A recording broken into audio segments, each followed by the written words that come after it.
So, let me tell you about this one time I went on a date that turned out to be, hands down, the creepiest night of my life.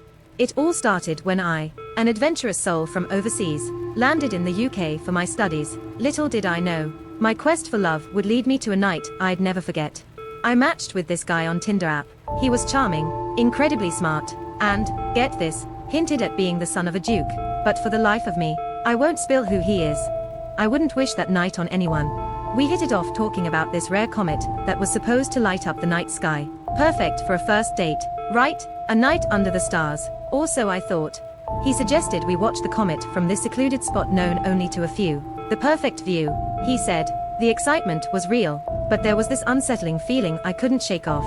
The thought of meeting him in such a secluded spot sent a shiver of fear through me, a wary instinct whispering that perhaps this wasn't such a good idea. There's something inherently risky about venturing off with someone you barely know, let alone to a place known only to a few, as he put it.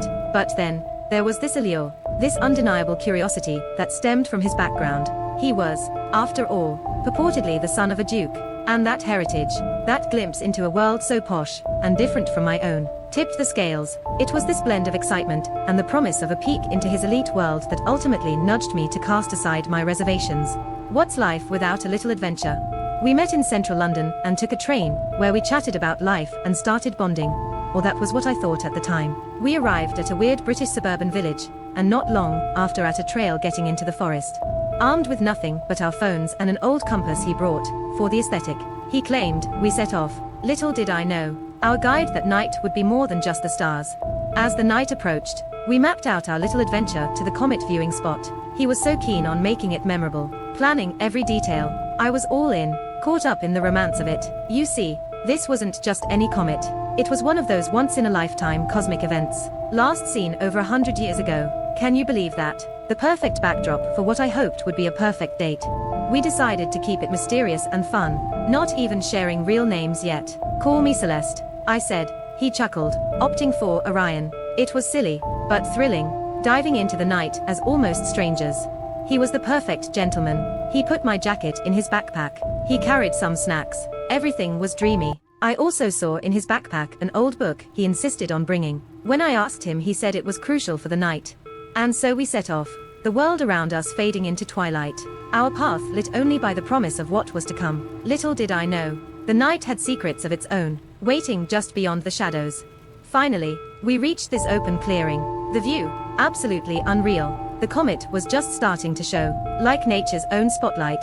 It's beautiful, I whispered, more to myself than to him. He surprised me with a small picnic setup, only the best for our astral event, he said, with a wink. There was something charmingly old world about him, despite the modern setting.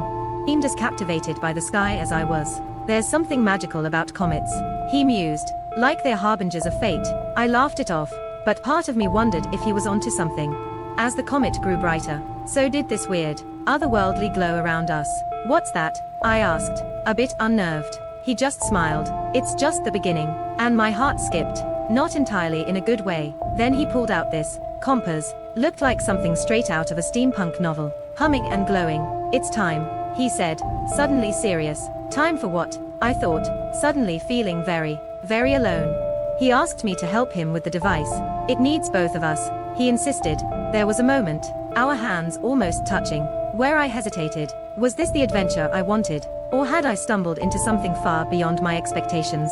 With a click, the device sprang to life, casting patterns in the air like digital constellations. It's a bridge, he said, eyes alight. A bridge to what? I wondered, my fascination tinged with a growing unease. The sky above us changed. Stars danced in patterns I couldn't understand, moving against the laws of nature. How is this happening? I breathed out, caught between awe and alarm. We're witnessing a cosmic alignment, he claimed, seen only by a chosen few. I glanced around, realizing just how isolated we were. Chosen or not, I wasn't sure I wanted to be part of this alignment. That's when I saw it, or them, shadows at the clearing's edge, watching us. Who are they? My voice barely a whisper. Friends, he said, but his tone, it didn't reassure me. The device, our bridge, started to crack, like it couldn't handle the connection. Is it supposed to do that? I asked, panic edging my voice. He didn't answer, focused on stabilizing it, or so I hoped. Standing there, in the glow of whatever we'd unleashed, I had to wonder, was this date a cosmic mistake? The thrill of adventure had turned into a genuine fear of the unknown, and I was right in the middle of it. Then, the sky tore open, a brilliant slash of light cutting across the stars. "It's beginning," he whispered, excitement and something darker in his voice. My heart raced. This was no ordinary date night spectacle. Around us, symbols started floating in the air, like a language of light. "They are messages," he said, transfixed. Messages from whom, though? That question sent shivers down my spine. The device, now in my trembling hands, felt alive, almost angry. I think we should turn it off," I stammered, but he was too far gone, lost in the light and the shadows. The shadows moved closer, their forms wavering like heat on pavement. My breath caught. "They are coming," he said, a mix of warning and wonder. Who's coming? But I wasn't sure I wanted to know. Orion looked at me then, his eyes burning with an intensity I'd never seen. It was like staring into the comet itself, beautiful, but terrifying. What had we invited into our world? Wind whipped around us, a storm conjured from nothing, centering on the humming, glowing device. "It's too late," he shouted over the roar. "It's already here." And that's when I knew. I had to get out. I started running through the forest like a maniac. It was freezing cold and felt I was being watched from the shadows. I tripped and I fell, and that is the last thing I remember. I woke up sometime after in a black cab on my way to London. The driver said I got into his car, and just gave him an address. The driver also said there was a guy with me, but he did not get in the cab. He just waved me off. Back in my room, wrapped in the safety of the familiar, I tried to make sense of it all. A cup of tea trembled in my hands. Was any of that real? Or had the night played tricks on my mind?